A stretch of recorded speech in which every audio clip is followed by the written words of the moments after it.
کہہ سکتا ہے کہ اسلام دہشت گردی کا مذہب ہے؟ جو لوگ پروپیگنڈا کرتے ہیں وہ اسلام سے ڈرتے ہیں، ہمارے مذہب سے دنیا ڈرتی ہے، ہمیں بتاتی ہے کہ یہ دہشت گردوں کا مذہب ہے۔ وہ ایٹم بم سے اتنا نہیں ڈرتی جتنا اسلام سے ڈرتی ہے، کہ مسلمان غیر مسلم کو جینے کا حق نہیں دیتا۔ اسلام پر ہم جیتے ہیں، اسلام ہی پر مرنا چاہتے ہیں۔ حاکم بنتے ہو فیصلہ کرنے کے لیے تو مذہب کو دیکھ کر فیصلہ نہ کرنا۔ اسلام کی تعلیم ہے، اللہ کے غضب اور غصے کو ٹھنڈا کرنے والا ہے۔ جو تصویر اسلام نے پیش کی ہے وہ محبت اور پیار کی تصویر ہے۔ کہنا پڑا انہیں کہ ہمارے پاس رکھنے کی جگہ نہیں ہے۔ یہ آپ کی تصویر ہے، یہ مسلمان کی تصویر ہے، یہ ہماری تصویر ہے۔ اپنے گلوں کے زیور اٹھا کر کن کے لیے؟ مسلمان کے لیے نہیں، اپنے سکھ بھائیوں کے لیے۔ مذہب کی بنیاد کے اوپر مسلمان کی مخالفت کرتے ہیں وہ فرقہ پرست طاقتیں جو آج اپنے ہاتھ میں طاقت سمجھ کر جو چاہتے ہیں کر رہے ہیں، اور ہمارا عقیدہ ہے کہ قیامت آنے تک زندہ رہے گی انشاءاللہ، کہ مسلمان غیر مسلم کو جینے کا حق نہیں دیتا۔ اسلام کی تعلیم یہ ہے جو میں آپ کے سامنے بیان کر رہا ہوں۔ اگلے جملے میں فرماتے ہیں وَإِذَا حَكَمْتُمْ بَيْنَ النَّاسِ أَن تَحْكُمُوا بِالْعَدْلِ۔ اگر ہندو اور مسلمان کا جھگڑا ہے، عیسائی اور مسلمان کا جھگڑا ہے، یہودی اور مسلمان کا جھگڑا ہے، وہ دونوں متفق ہیں کہ اے مسلمان تم فیصلہ کر دو۔ قرآن کیا کہتا ہے؟ اگر تم حاکم بنتے ہو فیصلہ کرنے کے لیے تو مذہب کو دیکھ کر فیصلہ نہ کرنا، تمہارا ہر فیصلہ عدل و انصاف کا فیصلہ ہونا چاہیے۔ یہ اسلام کی تعلیم ہے۔ مسلمان کے دل کے اندر بڑی قیمت ہے۔ اللہ کے نبی نے یہی تعلیم دی ہے۔ ایک انسان دوسرے انسان کا بھائی ہے، ایک ماں باپ کی اولاد ہے، سب کے سب آدم کی اولاد ہے، چاہے بعد میں کسی نے کسی مذہب کو اپنا لیا، لیکن اسی ایک ماں اور اسی ایک باپ کی اولاد ہے، بھائی ہیں۔ اللہ کا نبی کیا تعلیم دیتا ہے مسلمان کو؟ تبسمک فی وجہ اخیک لک صدقۃ، تمہاری ملاقات بھائی سے ہو، تمہارا اپنا بھائی ہے، ماں باپ کی اولاد، تمہارا دینی بھائی ہے، اور آگے بڑھو۔ نہیں، انسان انسان کا بھائی ہے۔ جب ملو ہنس کر ملو، خوشی کے ساتھ ملو، اپنے چہرے کے اوپر مسکراہٹ کے ساتھ ملو۔ اگر تم اس طرح ملو گے تو تمہارا یہ ملنا اللہ کے غضب اور غصے کو ٹھنڈا کرنے والا ہے۔ یہ اللہ کے نبی کی تعلیم ہے۔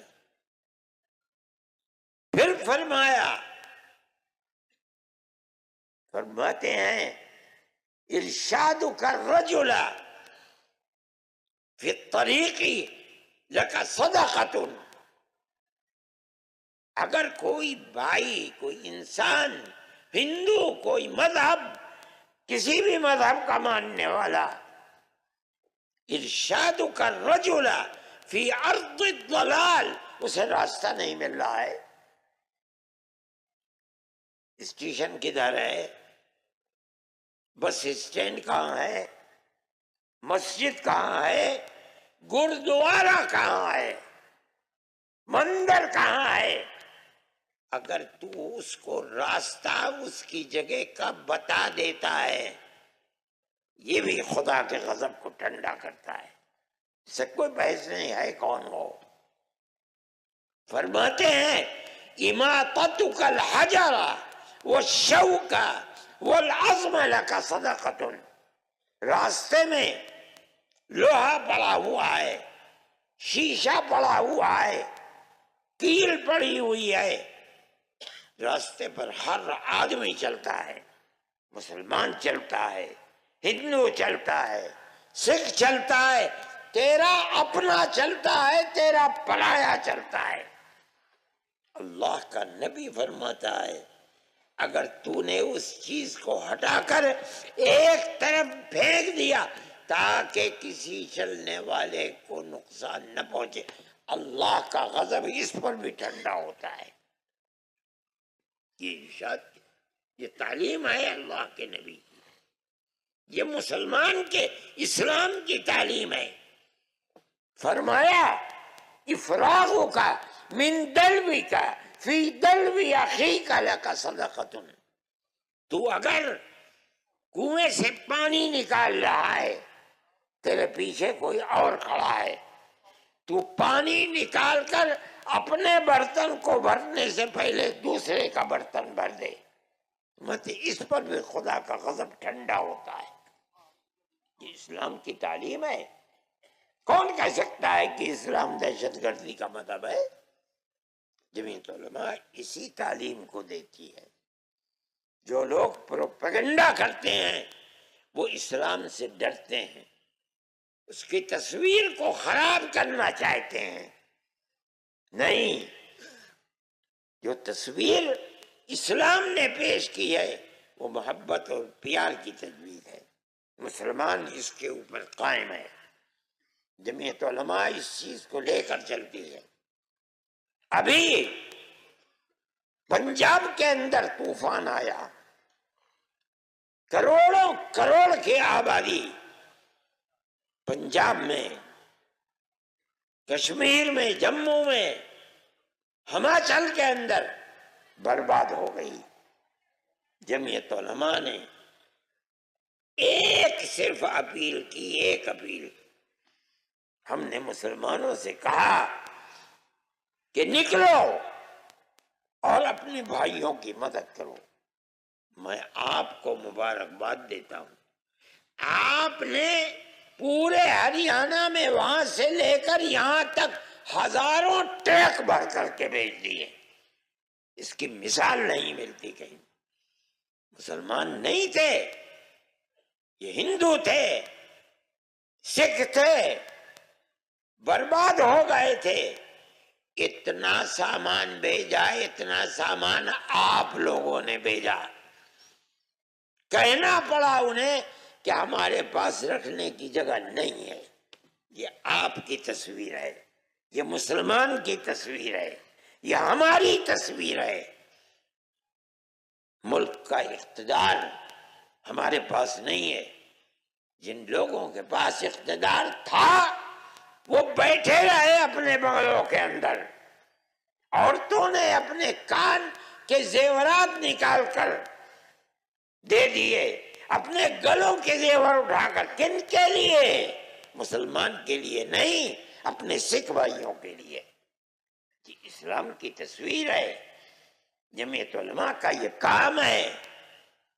میں آپ سے کہتا ہوں اپنی اس پرانی تصویر کو آپ مضبوط کیجئے.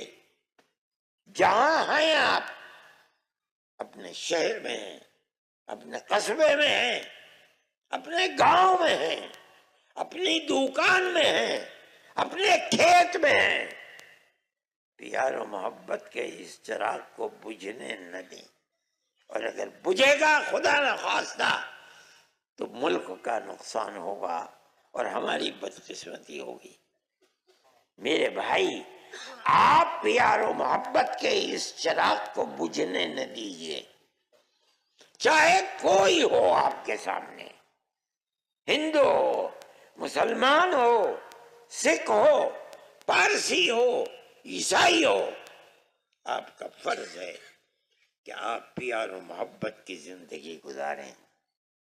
آپ اپنے بھائیوں کے ساتھ، یعنی اپنے خاندان والوں کے ساتھ بھی اسی طرح رہیں، پرایوں کے ساتھ بھی اسی طرح رہیں، اپنے مذہب کے ماننے والوں کے ساتھ بھی رہیں، دوسرے مذاہب کو ماننے والوں کے ساتھ بھی رہیں، مگر اپنی زندگی کو بہترین زندگی بنائیے۔